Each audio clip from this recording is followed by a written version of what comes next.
I've been testing a lot of PS2 games on my Nintendo Switch. By this point I've added around 350 games, and I'm only getting started. The whole PS2 library consists of around 4,376 games, so there's a long way to go if one wants to try out every single game. All my games are loaded on an external 5TB hard disk drive. It's more than sufficient for one region of PS2 games. Considering that the US region is around 2.5 TB, the Japanese region 2 TB, and the PAL region 4 TB. The emulation I use is AetherSX2 flatpak on L4T Ubuntu Bionic. It's also available on SwitchRoot Android, which has a touchscreen feature. Just make sure you use the version 1.4-3060. Putting the Switch in docked mode lets you play PS2 games at a higher resolution and frame rate. There are games that don't run well, or they run slow in certain areas. JRPGs like Valkyrie Profile 2 Silmeria is one example that runs slow overall, but during the battle scenes it runs pretty okay. Using the similar settings on Rogue Galaxy and Radiata Stories,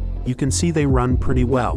Rogue Galaxy do have choppy movements, but nevertheless the game runs at full speed. Radiata Stories almost run perfectly with the exception of minor slowdowns. Dark Cloud 2 and Breath of Fire Dragon Quarter has the EE cycle rate set at 100%. Dark Cloud 2 has the EE cycle skip set at moderate underclock and it runs great.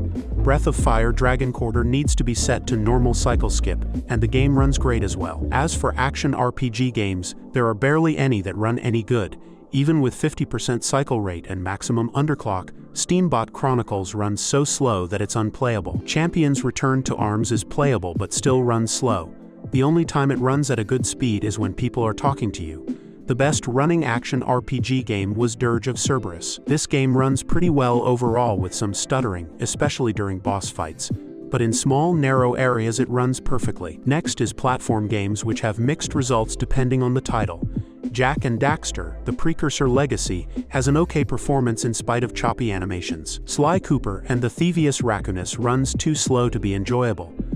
The PS2 version of Ratatouille runs better on AetherSX2 than the GameCube or Wii versions do on Dolphin. Unsurprisingly, iNinja by Argonaut Games ran the best because of its simple graphics and small areas. The only game that would crash during these tests was Midnight Club 3 Dub Edition, which is no surprise since racing games are known for running terribly on this emulator. The only exception is the Simpsons Hit and Run, which is technically more like Grand Theft Auto than a racing game. This game is the one I enjoyed the most because of its overall performance and fun gameplay. I found the right spot to be EE cycle rate set at 75% and EE cycle skip set to moderate underclock. If you had different results with similar settings or others, feel free to let me know in the comments. Next is the most bizarre PS2 game that I perhaps have ever tested. The Bible Game is a Christian party game developed by Mass Media and published by Crave Entertainment. It is aimed at Christians and is family-friendly. There are a variety of trivia questions related to the Old Testament. The main two modes are TV Game Show and Challenge Games. The latter lets players choose any minigame. Survival horror games can have mixed results when emulated on Nintendo Switch. Silent Hill 4 The Room runs worse than Silent Hill 2 but actually better than Silent Hill 3. Either in first-person or third-person mode, this game runs great overall.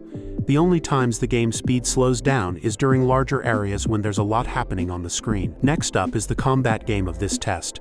S.L.A.I. Steel Lancer Arena International is a vehicular combat game that runs great. It has cheesy rock music from various artists, so be sure to check it out if you're interested. Gradius V is the side-scrolling shooter game of this test. It runs great with barely any slowdowns at all. The only times the game slows down is during the transitions to the boss fighting scenes. The Ace Combat games run pretty okay for being combat flight simulation games. It's not at full speed and there are some slowdowns when the enemy planes explode. Here I tested Ace Combat 0 the Belkan War and Ace Combat 5 the Unsung War. As for Skygunner, it runs the same as the Ace Combat games. It's pretty okay with slowdowns when there are a lot of enemies and explosions on the screen. That summarizes this video's tests, and if you have any PS2 game that you want to see tested on the Nintendo Switch, feel free to let me know in the comments. Until next time.